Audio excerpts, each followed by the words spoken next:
You know what? That's good.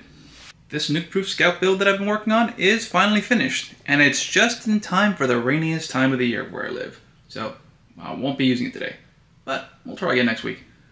Just for today, I think I want to go over what I chose to put on there and why I chose to put it.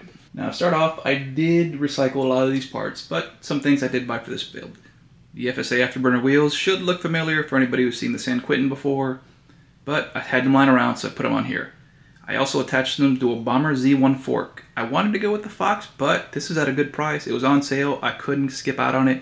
I went with this because I felt like this is a better choice than buying another Pike, because there's just features on that one that I don't really use that often. This one had everything I needed. It had a lockout, rebound dampening, and a place to put air.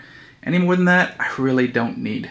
The drivetrain, also from the San Quentin, it went with the Dior 11-speed because it's good. It's not bad. There's nothing wrong with it. Honestly, if your bike comes with it, I would just use it as it's 11-speed, 11 to 51 tooth. Any more than that, probably unnecessary, and I don't think it really is worth going into any more than that.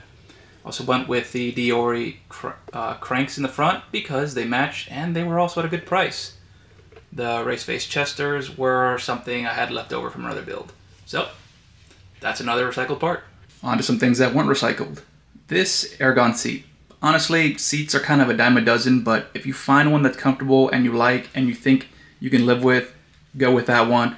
That's what I did here. I've been using Ergon on all my other bikes. They're the comfiest for me. I don't complain as much as I would anything else. So why switch something if it works just fine? The dropper, however, it's a wireless dropper. It's a reverb axis. And the reason why is because I knew where I wanted to spend money, and it is at the dropper. The reason being is because I find myself quite spoiled with it being wireless and it being both super easy to install and use. You don't need much. All you need is just to put it where it goes, hit that button, and it goes down and up when you need it. Honestly, if I did another build, I know where I want to spend the money on. It's at the dropper, where I've been absolutely spoiled. I probably did it on this build too, because I could have spent more on the fork, but the fork is something that I did want to be good, but the dropper is just one of those things where I knew what I wanted, and I wanted this. Some other parts that weren't recycled, but I did use on other builds before, were these FSA gradient stem and carbon handlebars. Honestly, like I said before with the seat, if you find something you like, just go with it. I mean, this is what I did here. I used it on another build. They're at a very good price in my opinion. Other times you'll find bars at a good price and the stem to be super expensive. This one, I found it where I was able and comfortable to spend the amount of money that I wanted to on both. Besides the FSA carbon handlebars, I attached those to Ergon grips along with Shimano MT200 brakes. Now, some people don't like those, but because they're not as strong as other people would like, they are two pistons. I'm probably going to replace those at some point. I don't need to right now. I'm just going with what works and what I need to get going. Oh, and before I forget, the addition of this Fidlock water bottle cage mount. I can't go anywhere without that. That's kind of my favorite mount at this point. Put that on all my good bikes. Honestly, I really wish that I can go use this today, but like I said, this is the rainy season. Everything's all wet. The trails are terrible. Honestly, some of the trails are literally even unwalkable right now. But I do want to go over why I picked the Nukeproof Scout and what I like about it. For me, besides the geometry and everything along that lines, one of the biggest selling points is the fact that these wires aren't internally routed. Now, I know some people can't stand to see them, but I'm not really in that category, honestly. I like them this way because the install is super easy and I can just go about my business. Don't get me wrong, on some bikes the internal routing looks cool, but it's not a necessity for me. And with something like this, I know that when it's time to change the brakes or something, it's a very simple process. And I kind of like that, and that was one of the things that led me towards this bike. Also, this bike was on YouTube a lot, so it looked cool. I like the color. I'm glad that the 27.5 came with blue instead of that yellow. Some people like that yellow. I'm not some people. I think it looks hideous. It's just me. If you like it, that's cool. I'm not trying to knock anybody for liking what they like. I'm just saying for me personally, I think this blue looks amazing.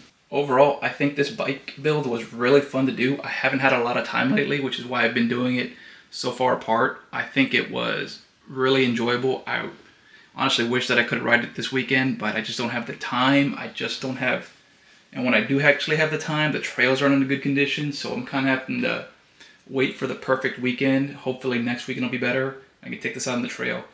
There are some things that I will replace. Some things like these brakes. The MT200s are great. I just prefer 4 pistons because I know that they'll stop on a dime. I'm not probably going to get anything out of this world, but I'm going to go shop around eventually and I'll see. And maybe we can come up with something that's a good fit for this bike. Another thing that I'm looking to replace is these V tires. Honestly, they're okay, but I have found tires that are better for the area that I'm at. They're not terrible, they're tubeless readies, but the build right now does not have tubeless tires. And the reason being is because if I know I'm gonna switch them out soon, or within the next month or two, I don't see the point in going tubeless now. I can take care of that later. Honestly, tubeless just feels better on a hardtail because it's a little more compliant.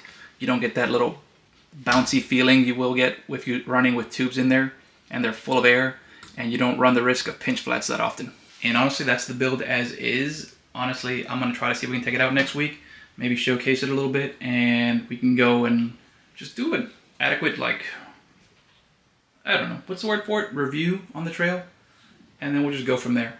Honestly, if you stayed until the end of the build, thanks for staying. I know it could have been done a lot sooner, but most of my free time is non-existent right now, and I've kind of been nerding out on some things.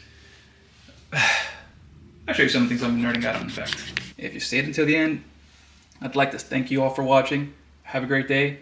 I'll see you guys next time, and hopefully next time we'll do a little more of the actual bike riding than we have been doing, but we'll see how the rain decides to, you know, agree with us or not.